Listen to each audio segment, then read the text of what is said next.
اللہ الرحمن الرحیم۔ مشکات سنی کا سبق نمبر 49، باب قسمت الغنائم والغلول فیہا کی دوسری فصل ہے الفصل الثانی۔ مزید جو حدیث قسمت غنیمت اور غلول کے متعلق کو بیان کر رہے۔ الفصل الثانی، نبی امامت رضی اللہ عنہ نبی صلی اللہ علیہ وسلم قول، آپ علیہ السلام نے فرمایا، ان اللہ فضلنی علی الانبیاء وقال فضل امتی علی الامم، یا فضل امتی علی الامم، اللہ نے مجھے انبیاء پر فضیلت دی ہے میری امت کو امتوں پر، اور ایک یہ کہ وحل لنا الغنائم، ہمارے لیے غنیمتوں کو حلال فرمایا۔ رواہ الترمذی۔ وعن انس رضی اللہ تعالی عنہ قول، قول رسول اللہ صلی اللہ علیہ وسلم، انس سے فرماتے آپ نے فرمایا، یوم ازن یعنی یوم حنین، حنین کے دن، من قتل کافرا فلہ سلبہ، جو شخص کسی کافر کو قتل کر دے تو اس کا جو سلب سامان وغیرہ ہوگا اسی مجاہد قاتل کو دیا جائے گا۔ فقتل ابو طلحہ یوم ازن 20 رجلا، اس دن ابو طلحہ نے تقریباً 20 آدمی مارے تھے۔ واخذ اسلاب، ان کے سلب اس کو دیے گئے، اس نے لے لیے۔ رواہ الدارمی۔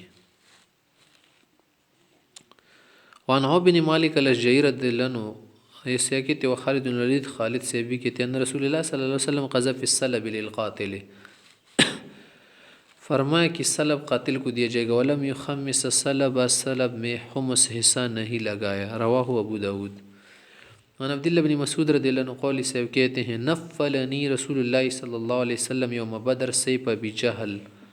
کہ بدر کے دن ابو جہل والی تلوار جو ہے پیغمبر علیہ السلام نے مجھے نفل کے طور پر عطا کی تھی، تنفیل کے طور پر۔ معوض بن عفرہ وغیرہ ایک اور تھا معاذ، انہوں نے بھی ابو جہل کو قتل کیا تھا، اور عبداللہ سے نے بھی کیا کر دیا تھا، زخمی کر دیا تھا۔ تو سیف کس کو دی تھی؟ تلوار عبداللہ کو۔ وکان قتلہ، اور اس کا سر جو ہے بدن سے، دڑ سے عبداللہ سے اب نے جدا کر دیا تھا۔ رواہ ابو داود۔ وعن عمیر مولا باللحم، یہ صاحب روایت کرتے قول، شہدت خیبر مع سادتی، میں خیبر میں اپنے سرداروں کے ساتھ حاضر تھا، فکلموا فی رسول اللہ صلی اللہ علیہ وسلم وکلموہ انی مملوک، تو میرے متعلق انہوں نے پیغمبر صلی اللہ علیہ وسلم سے بات کی اور ان سے بھی بات کر دی کہ یہ کیا ہے، مملوک ہے۔ فامر لی، میرے لیے حکم صادر فرمایا، فقلدت سیفا، تو مجھے ایک تلوار جو ہے ڈال دی گئی، گردن میں لٹکا دی گئی، فیضا انا اجرہ، میں اسے کیا کر رہا تھا، لے کے جا رہا تھا، گھسیٹ رہا تھا۔ فامر لی بشین من خرسی المتاع، اور میرے لیے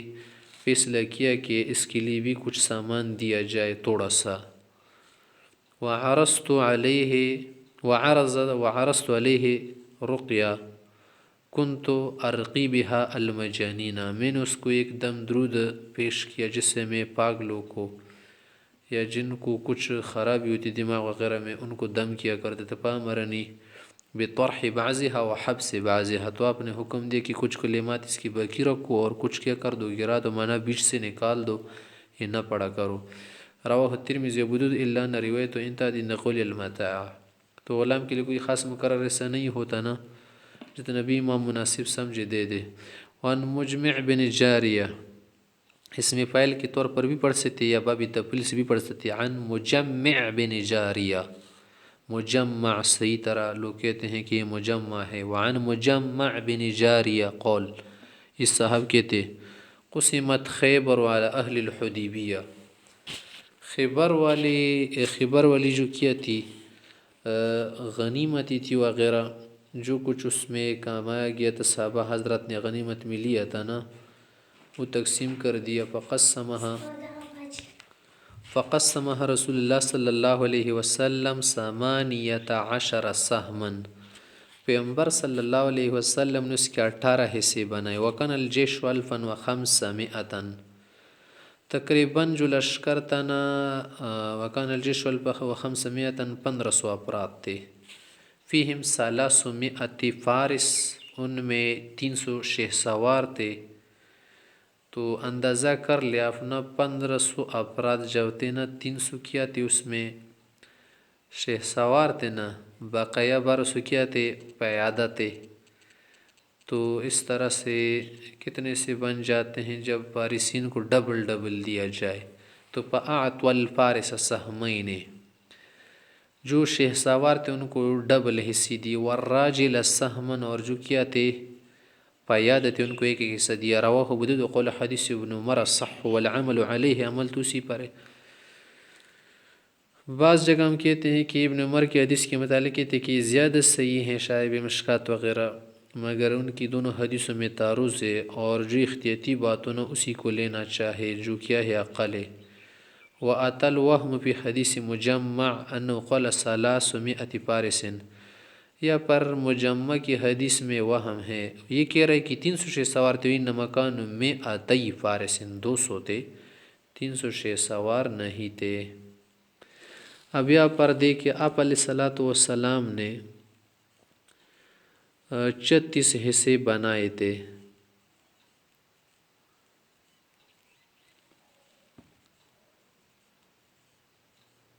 تو ایک حصے میں کتنے تھے؟ تقریباً 100 آدمی شریک تھے. اگر 18 حصے بنائے تو 18 حصے جو بقایا ہے مومنین کے لیے باقی رکھے تھے. اس کے علاوہ خیبر میں صرف وہی صحابہ شریک تھے خیبر جنگ میں جو حدیبیہ میں بھی شریک ہوئے تھے. اب یہاں پر جو حصوں کی ترتیب بنائی گئی ہے نا کہ 18 حصے بنائے تھے، یہ مسئلہ سا کے نزدیک حدیبیہ میں جو حضرات شریک تھے پیغمبر علیہ السلام کے ساتھ وہ تقریباً 1400 افراد تھے. 1400 میں 200 کیا تھے شہ سوار تھے، تو 1200 افراد کیا تھے پیادہ تھے. تو کیا کر دیا 12 حصے تو ان کو دیے گئے نا جو کیا تھے پیادہ تھے. اس کے بعد بقایا کتنے سے بچ گئے؟ 6، کیونکہ یہاں پر 18 کا ذکر آیا ہے نا. تو یہ جو بقایا حصے ہیں نا یہ 200 شہ سواروں کو دیے گئے کیونکہ ان کے لیے ڈبل ڈبل تھے، اور ٹرپل بھی بناتے وہ لوگ. ہر فارس کو 3 حصے دیے گئے. اور ان کی ایک اور حدیث بھی پہلے گزر چکی تھی کہ فارس کو 3 حصے دیے جائیں گے، جبکہ ہم نے اس کا جواب کیا تھا نا کہ نہیں 2 حصے ہوں گے. ایک جو تھا وہ نفل کے طور پر دیا تھا. ہمارے نزدیک حدیبیہ میں جو صحابہ شریک تھے نا وہ 1500 تھے. یہاں پر بھی آپ نے پڑھ لیا نا کہ 1500 تھے، اور 300 میں کیا تھے شہ سوار تھے. 300 کا لفظ صحیح ہے. تو 1200 جو حصے تھے نا 1500 میں 18 میں وہ تو کیا کر دیے آپ نے 12 حصے بنائے وہ تو ان کو دیے گئے. اور بقایا جو 300 افراد تھے نا جو شہ سوار تھے ان کو 6 حصے دیے گئے جو ڈبل ڈبل بنتے تھے. ہر ایک کو 2 حصے ملے، جیسے حدیث میں آیا ہے نا کہ فیادہ کو 1 حصہ، شہ سوار کو 2 حصے دیے جائیں گے.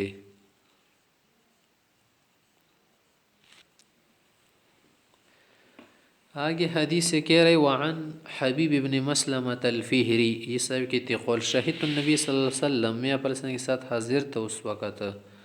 نفل الربع فی البدأۃ، ربع جو ایسا تھا وہ نفل کے طور پر دیا.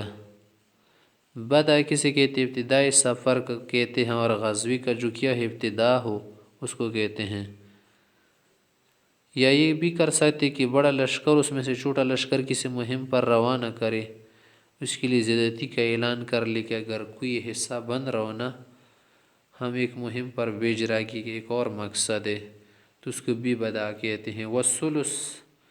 اور جو تیسرا حصہ تھا وہ نفل کے طور پر دیا تھا. پھر رجعت، اس وقت جب لشکر واپس آ جائے پھر اس کے بعد دوسرا دستہ بھیج دیا جائے، تو اس کے لیے کیا ہے ثلث کا اعلان کیا تھا نفل کے طور پر. رواہ ابو داود. وعنہ، یہی صاحب روایت کرتے ہیں رسول اللہ صلی اللہ علیہ وسلم کان ینفل الربع بعد الخمس، خمس کے بعد جو ہے ربع کا نفل کے طور پر اعلان کر دیتے. والثلث، اور اس طرح ثلث کا بعد الخمس اذا قفل، جب لشکر واپس آ جاتا. رواہ ابو داود. وعن ابی الجویریۃ الجرمی، جویریہ جاریتن کی تصغیر ہے. ابو الجویریہ ایک تابعی ہیں، وہ کیا کر رہے روایت کر رہے ہیں قال صبت بأرض الروم جرة حمراء، روم کے علاقے میں جب ہم گئے تھے جنگ کے لیے، وہاں پر مجھے ایک سرخ گڑھا ملا تھا، فی دنانیر، اس میں دینار اشرفی تھی، فی امرت معاویہ، معاویہ رضی کے زمانہ امارت و خلافت میں، وعلین رجل من اصحاب رسول اللہ صلی اللہ علیہ وسلم من بنی سلیم،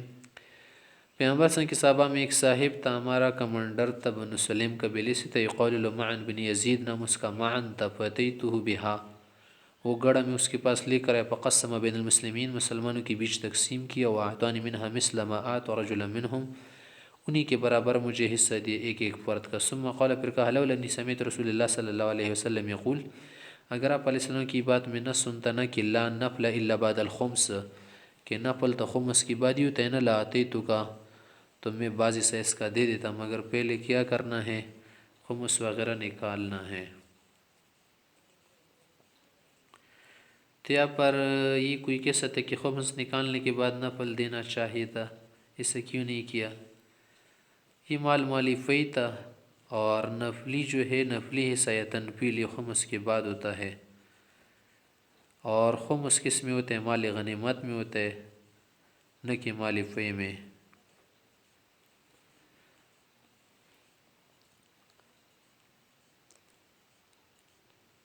وعن ابی موسیٰ الاشعری رضی اللہ عنہ قول سے کہ قدمنا، ہم حبشی علاقے سے جب آئے، وافقنا رسول اللہ صلی اللہ علیہ وسلم حین افتتح خیبر،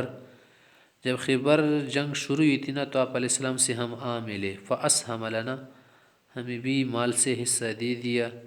شریک جنگ سمجھ لیا، وقال فاعطانا منه ما قسم لأحد غاب عن فتح خیبر من الشیء، اور جو فتح خیبر میں شامل نہیں تھے غزوے میں نا،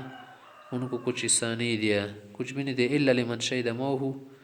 ہاں جو حاضر تھے اس میں الگ بات ہے، الا اصحاب السفینۃ جعفر واصحابہ، اصحاب السفینہ جو امام جعفر صاحب تھے، جعفر رضی اللہ عنہ، اور اس کی کیا تھے، کچھ ساتھی تھے، ان کو حصہ دے دیا، اسہم لہم معہم، پیغمبر علیہ السلام نے ان کے لیے بھی حصہ مقرر کر دیا، یہ ان کی خصوصیت ہے۔ یہی بھی ہو سکتا ہے کہ فتح خیبر سے پہلے وہ حدود قتال میں داخل ہوئے تھے نا، اس لیے ان کو کیا کر دیا، حصہ دے دیا۔ یہ حبشی کی طرف گئے تھے، جب پیغمبر صلی اللہ علیہ وسلم مکے میں تھے نا، تو ان کو اصحاب سفینہ کہتے، کشتی وغیرہ میں سوار ہو چکے تھے، گئے تھے، ان کو بھی حصہ مقرر کیا تھا۔ وعن یزید بن خالد، یہ صاحب روایت کرتے ہیں، ان رجل من اصحاب رسول اللہ صلی اللہ علیہ وسلم توفی یوم خیبر، پیغمبر صلی اللہ علیہ وسلم کے صحابہ میں ایک آدمی تھا، خیبر کی جنگ میں وفات و فذکر رسول اللہ صلی اللہ علیہ وسلم، پیغمبر صلی اللہ علیہ وسلم کو لوگوں نے بتایا، فقال فرمائے، صلوا علی صاحبکم، آپ لوگ کیا کرو، اس پر نماز پڑھو، آپ علیہ السلام اس پر نہیں پڑھ رہے،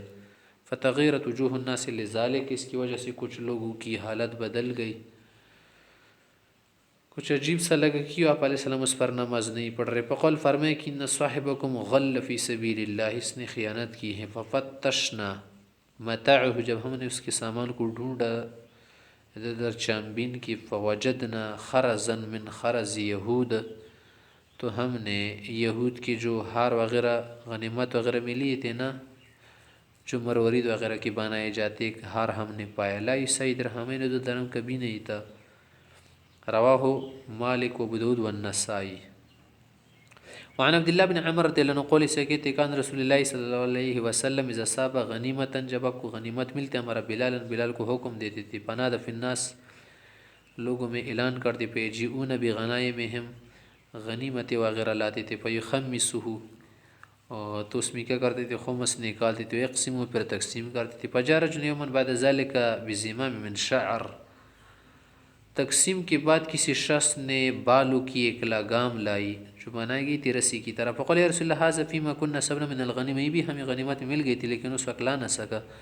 قال کا سمیت بلال نادى ثلاثا، تم نے بلال کو نہیں سنا تھا 3 مرتبہ آواز لگائی تھی، کہا تھا کہ کسی کے پاس کچھ لے کر آؤ، تقسیم کرنا ہے، قال کہا تھا نعم سنت تھا، قال کہا فما منعک ان تجیء به، کیوں نہیں لا رہے تھے اس وقت، فاعتذر، لہذا عذر کیجیے، اور جو عذر کیجیے نا، عذر کر رہے ہو آپ ہی قبول نہیں گا، قال کن انت تجیب یوم القیامہ فلنقبلہ عنک، قیامت کے دن لے کر آنا، اب تمہیں قبول نہیں کروں گا، کیونکہ اب ایسا ہو نہیں سکتا۔ من عمرو بن شیبہ نبی عن جد رسول اللہ صلی اللہ علیہ وسلم ابوبکر و عمر. پیغمبر صلی اللہ علیہ وسلم ابوبکر و عمر کا یہ طریقہ تھا کہ حرقوا متاع الغال وضربوه، اگر کوئی مال غنیمت میں خیانت کرتا نا تو اس کو مارتے تھے، سامان وغیرہ بھی جلاتے تھے. بعد میں تو جلانے کا حکم نہیں ہوا، مارنے وغیرہ سزا کا حکم ہے، اسے خوب سزا دی جائے تاکہ اندر ایسی کوئی چیز نہ اٹھا لے، کیونکہ یہ خیانت گناہ کبیرہ ہے. وعن سمرہ بن جندب قول صاحب کہتے ہیں کان رسول اللہ صلی اللہ علیہ وسلم یقول، آپ فرماتے تھے کہ من یکتم غالا، یہ شخص نے خیانت کی ہے دوسرے بھی اس کو چھپا رہا ہے کہ خیر ہے چلو رہنے دو، فإنہ مثلہ، یہ بھی اسی کی طرح گنہگار ہے. وعن ابی سعید قولی صاحب کہتے ہیں نہا رسول اللہ صلی اللہ علیہ وسلم عن شراء المغانم حتی تقسم، آپ علیہ السلام نے غنیمت کی خریدنے سے منع فرمائے جب تک تقسیم نہ ہونا اس سے پہلے کسی سے کچھ نہ خریدے. وعن ابی امامۃ رضی اللہ عنہ عن النبی صلی اللہ علیہ وسلم انہ نہا ان تباع السہام حتی تقسم، آپ علیہ السلام نے منع فرمائے کہ جو حصے غنیمت وغیرہ میں ملتے ہیں یا ملنے والے ہو اس سے اندازہ ہو کہ مجھے اسی بھی اتنا ملے گا تو وہ تقسیم نہ بیچ دے اور نہ خریدے جب تک تقسیم نہ ہو، کیونکہ اس وقت شراکت ہوتی ہیں. وعن خلا بنت قیس رضی اللہ عنہ قولت، یہ صحابہ کہتی ہیں سمعت رسول اللہ صلی اللہ علیہ وسلم یقول، میں نے آپ علیہ السلام کو فرماتی ہوئی سنت کہ نہاد المال خضرۃ حلوہ، یہ دنیا کی چیزیں مال و متاع منال سبز و سادہ چیزیں آنکھوں کو بھلی لگتی ہیں اور میٹھی ہیں، بہت حسین دل کو بھلی لگتی. فمن سب بحقہ بورک لہ فیہ، اگر کسی کو بوجہ ملے صحیح حق کی وجہ سے لے لے تو برکت ہوگی. ورب متخوذ فیما شاءت بھی نفسہ، بعض اوقات کسی کا دل چاہتے کہ بعض چیزوں میں گھسے داخل ہو جائے، مال میں داخل ہو جائے، اس کا دل تو چاہے گا، دل کی بات یہاں ہے نہیں، اللہ کی بات ہے. من مال اللہ و رسول، اللہ و رسول کا مال لیس لہ یوم القیامہ الا النار، تو قیامت کے دن سوائے آگ کے اسے کچھ نہیں ملے گا، یہ اس کے لیے آگ بن جائے گی. عن ابن عباس رضی اللہ عنہ ان النبی صلی اللہ علیہ وسلم تنفل سیفہ ذی الفقار یوم بدر، پیغمبر علیہ السلام نے اپنی ایک تلوار ذو الفقار نام کی، اسے کیا کر دیا تھا نفل کے طور پر، کہا تھا کہ میں کیا کروں گا، نفل کے طور پر دے دوں گا. نفل جب باب تفعیل سے ہو تو نفل دینے کے معنی ہیں، اگر باب تفاعل سے آ جائے تو پھر اس کا معنی بن جاتا ہے اصطفا یصطفی کے معنی. تنفل میں نے اپنے لیے چن لیا تھا. ذوالفقار کو ذوالفقار کیوں کہتے، اس کی پشت میں فقرات تھے، مہرے وغیرہ، اسی لیے اس کا نام کیا بن گیا، ذوالفقار بن گیا. یہ اس نے اپنے لیے کیا کر دیا تھا، چن لیا تھا. صفی اس کو کہتے خاص حصہ، تنفل جو آپ علیہ السلام اپنے لیے چھانٹ کر کیا کر لے لے اس کے لیے درست ہے. وعن رویب بن ثابت سے کہتے ہیں ان النبی صلی اللہ علیہ وسلم قال من کان یؤمن باللہ والیوم الاخر، جس کو اللہ و رسول پر یقین ہو، فلیرکب دابۃ من فی المسلمین، مسلمانوں کی جو کیا ہو مالی غنیمت و مالی پی ہو، بلا ضرورت کسی جانور کی سواری نہ کرے کہ خوب اسے کیا کر کے اسے اپنا قاعدہ کام اٹھا کر دبلا خراب کر دے، پتلا کر دے، اس کے بعد جو ہے وہ فس کر دے، ایسا نہیں کرنا چاہیے. حتی اذا اعجفہا، جب اسے ضعیف کر دے، کمزور بنا دے، رد فی، پھر مال غنیمت میں ڈال دے، ایسا نہیں کرے. ومن کان یؤمن باللہ والیوم الاخر فلیلبس ثوبا من فی المسلمین حتی اذا اخلقہ رده فیہ. اس طرح کسی کو جائز نہیں کہ مال غنیمت کی کوئی چیزیں تقسیم نہیں ہوئی، اس نے اس میں سے کپڑے زیرے وغیرہ بوٹ چپل لباس کیا کر دے، خوب استعمال کر کے کیا کر دیا، بوسیدہ کر دے، بوسیدہ کرنے کے بعد اس میں واپس ڈال دے، تو نامناسب کام ہے. وعن محمد بن ابی المجالد عن عبداللہ بن ابی اوفر رضی اللہ عنہ قول سے کہتے قلت، میں نے اسے پوچھا صحابہ سے کہ حل کنتم تخمسون طعام فی عہد رسول اللہ صلی اللہ علیہ وسلم، کیا پیغمبر صلی اللہ علیہ وسلم کے زمانے میں کھانے وانے کی جو چیز ملتی اس میں بھی تو خمس نکالتے تھے؟ قال صبنا طعاما یوم خیبر، خیبر کے دن میں ہمیں خوراک کی چیزیں مل گئی تھی. فکان رجل یجیب فیأخذ منه مقدار ما یکفیہ، کہ اس سے ہر آدمی بقدر ضرورت لیتا تھا، بقایا جو رکھتا تھا، ثم صرف واپس جاتا تھا، مزید چیزیں نہیں لیتا تھا. وعن ابن عمر رضی اللہ عنہ سے کہتا ہے جیشن غنموا یا غنموا فی زمن رسول اللہ صلی اللہ علیہ وسلم طعاما وعسلا فلم یؤخذ منهم الخمس، پیغمبر صلی اللہ علیہ وسلم کے زمانے میں ایک لشکر نے شہد وغیرہ بہت ساری چیزوں کو خوراک وغیرہ کے لیے کیا کر لیا، پا لیا، تو اس میں سے خمس وغیرہ نہیں لیا گیا۔ دوران نصاب پر اگر کچھ بھی ملے نا تو سکھا سکتے ہیں، ہاں اگر کچھ بچ جائے تو کیا کر لے، اس میں سے خمس نکالے۔ وعن القاسم مولا عبد الرحمن عن بعض اصحاب النبی صلی اللہ علیہ وسلم قول صاحب کہتے ہیں کننا نأکل الجزور فی الغزوے، غزوے میں اونٹ وغیرہ جو تھے نا ہم کھاتے تھے ذبح کر، ولا نقسمہ تقسیم نہیں کرتے تھے، حتی اذا کننا لنرجع الی رحالنا، یہاں تک کہ جب ہم کیا کرتے واپس آ جاتے کجاوت تک اپنی جگہ تک، واخرجتنا منہ مملوا، تو وہاں سے اس طور پر آتے تھے نا کہ واخرجتنا منہ مملوا، اخرج یخرج اخراج، آپ کے لا کی وزن پارے خراج جوالک وغیرہ کو کہتے ہیں کہ جب ہم واپس آتے تھے نا تو ہمارے جو برتن ہوتے تھے ٹوکریاں وغیرہ وہ اونٹوں کے گوشت سے کیا ہوتے تھے، بھری ہوئے ہوتے تھے، اپنے ساتھ کیا کرتے تھے، لاتے تھے۔ یا یہ بھی پڑھ سکتے کہ وَأَخْرَجَتُنَا مِنْهُ مَمْلُوَ، اخرجا خراج کی جمع ہے، خراج من ٹوکریاں وغیرہ برتن تھیلی کو کہتے ہیں۔ وعن عبادة بن الصامت رضی اللہ عنہ ان النبی صلی اللہ علیہ وسلم کان یقول علیہ السلام فرماتے تھے ادو الخیاط والمخیطہ،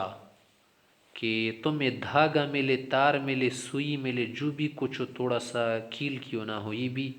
مال غنیمت میں ڈال دینا، ادا کرنا۔ وَإِيَّكُمُ الْغُلُولَ، اس میں بھی خیانت نہیں کرنا۔ فَإِنَّهُ عَارٌ عَلَى أَهْلِهِ يَوْمَ الْقِيَامَةِ، اگر کوئی سے بھی کیا کر لے گا بلا اجازت اٹھائے گا تو قیامت کے دن اس کے لیے عار، فضیحت، شرمندگی کا سبب ہوگا۔ رواہ الدارمی، رواہ النسائي، عمرو بن شیبہ نبی عن جدہ، من عمرو بن شیبہ نبی عن جدہ یہ روایت کر رہے ہیں قول دانا النبی صلی اللہ علیہ وسلم من بعیر، پیغمبر صلی اللہ علیہ وسلم ایک اونٹ کے قریب گئے، جب وہ گئے نا فاخذ وبرة من سنامہ، تو اس کے کوہان سے کچھ بال اٹھا لیے، مانا دو تین بال نکال لیے نا جو پشم ہیں۔ ثم قال لوگوں سے کہا یا ایھا الناس انہ لیس من ھذا الفیء شیء ولا ھذا، کہ اس مال غنیمت میں یہ اونٹ یا جو کچھ بھی ہو یا یہ بال ذرا دیکھ لو، یہ بھی کیوں نہ ہو۔ ورب کو اس بول انگلی اٹھا لی کہ لا الخمس، کہ اس میں سے کیا ہوگا، خمس ہوگا، والخمس مردود علیکم، پھر وہی تم پر لوٹایا جاتا ہے۔ فدو الخیاط والمخیط، تھوڑا بہت کچھ بھی ہونا، تار داغ کیوں نہ ہو، رسی کیوں نہ ہو، کیل اور سوئی کیوں نہ، یہ بھی ادا کرنا، کیونکہ اس کا پوچھا جائے گا۔ فقام رجل فی یدی کب من شعر، ایک آدمی اٹھا، اس کے ہاتھ میں کیا تھا، بالوں کا ایک بٹا ہوا، بٹی ہوئی شے تھی، رسی وغیرہ تھی۔ فقال کا اخذت هذه لأصلح بها بردعا، میں نے اس لیے یہ اٹھایا تھا نا یہ رسی وغیرہ کہ میں کیا کروں، اس سے ٹاٹ وغیرہ سیدھا کر لیا جو میرے پاس اونٹ کا جو کجاوا ہے، نمدہ ہے، اس میں لگانا چاہتا ہوں۔ بردعا بھی پڑھ سکتے ہیں، بردعا۔ فقال النبی صلی اللہ علیہ وسلم اما ما کان لی ولی بنی عبد المطلب فہو لکا، جو مال خمس وغیرہ میرے بنو مطلب ہے تو چلو آپ کا ہے۔ فقال، اس نے کہا اما اذا بلغت ما ارا فلا ارب لی فیہا ونبذھا، اس نے کہا، اس شخص نے، کہ جب اتنی باتیں نا اس حد تک اس میں سختی ہیں تو چلو مجھے اس کی کوئی حاجت نہیں، اس نے ہاتھ سے کیا کر دیا، ڈال دیا، رکھ لیا۔ رواہ ابو داود۔ مانا مال غنیمت سے کوئی بے شے بلا ضرورت اٹھانا، استعمال کرنا، اپنی ذاتی مفاد وغیرہ کے لیے، حاجت کے لیے استعمال کرنا درست نہیں۔ وعن عمرو بن عبسة قال سے کہتے ہیں صلی بنا رسول اللہ صلی اللہ علیہ وسلم الی بعیر من المغنم، پیغمبر علیہ السلام نے مال غنیمت کے کونٹ اس کی طرف رخ کر کے نماز پڑھ لی تھی۔ فلما سلم، جب سلام پھر لے، اخذ وبرة من جنب البعیر، اس کے پشم بال کا ایک دو تین بال اٹھا کر ہاتھ میں لوگوں کو دکھائی۔ ثم قال ولا يحل لي من غنائمكم مثل هذا، اتنا بھی میرے لیے حلال نہیں، اتنا چھوٹا سا، الا الخمس، خمس ہمارے لیے حلال ہے، والخمس مردود فیکم، وہ پھر بھی تمہارے مصالح میں خرچ کیا جاتا ہے۔ رواہ ابو داود۔ عن جبیر بن مطعم قال سے کہتے لما قسم رسول اللہ صلی اللہ علیہ وسلم سهم ذوی القرب بین بنی ہاشم و بین المطالب، جبیر سے کہتے جب پیغمبر اسلام نے ذوی القربہ والا حصہ بنو ہاشم اور بنو مطلب میں تقسیم کیا تو اتیت انا و عثمان بن عفان، تو میں اور عثمان غنی سے اس کے پاس آئے، فقلنا ہم نے کہا یا رسول اللہ علیہ اخواننا من بنی ہاشم لننکر فضلهم لمکانک الذی وضعک اللہ منهم، کہ بنو ہاشم بھی ہمارے بھائی ہیں، ہم ایک ساتھ قریب لوگ ہیں آپ کے، چلو اس کی ان لوگوں کی فضیلت کا ہم انکار نہیں ہے، اور یہ آپ لوگ غریب بھی ہیں، آپ کو اچھے لگ رہے وغیرہ، چلو ان باتوں کی تو کوئی پرواہ نہیں، اور آپ بنو ہاشم سے بھی ہیں، لیکن ہم بھی کیا ہیں، سب بنو عبد مناف ہے، ہمیں بھی یہ حصے دینے چاہیے، جیسے پہلے بھی گزر چکا ہے۔ لمکانک الذی وضعک اللہ منہم ارأیت اخواننا من بنی المطلب آتیتم وترکتنا، کہ بنو مطلب وغیرہ کو دیا ہمیں نہیں دی، وانما قرابتنا وقرابتهم واحدہ، ہم سب بنی نوفل ہے، لہٰذا ہم کیا ہے، سب قریب ہے۔ وقال رسول اللہ صلی اللہ علیہ وسلم، آپ علیہ السلام نے فرمایا کہ ذرا سن لے، صرف قرابت کی بات نہیں، انما بنو ہاشم و بنو المطلب شین واحد، بنو ہاشم بنو مطلب ایک ہے، ہاکذا یو وشبک بین اصابعہ، انگلیاں ملا کر ایک دوسرے میں ڈال دی، اور ان لوگوں نے بہت ساری مشقتیں برداشت کی ہیں۔ شعبی بنی مطلب میں جو کچھ ہوا تھا بیکاٹ وغیرہ، اس میں بھی یہ لوگ تھے، آپ لوگوں کے ساتھ ایسا کچھ نہیں ہوا تھا۔ رواہ الشعبی وفی روایت ابی داود والنسائی نحو فیہ انا و بنو المطلب لا نفترق فی جاہلیت ولا اسلام، کہ میں اور بنو مطلب نہ تو ہم جاہلیت میں ایک دوسرے سے جدا رہے نہ اسلام میں، اسی وقت سے ہم ایک دوسرے کا ساتھ دے رہے ہیں۔ وَإِنَّمَا نَحْنُ وَهُمْ شَيْءٌ وَاحِدٌ، ہم اور وہ ایک ہے، وَشَبَّكَ بَيْنَ أَصْوَابِهِ،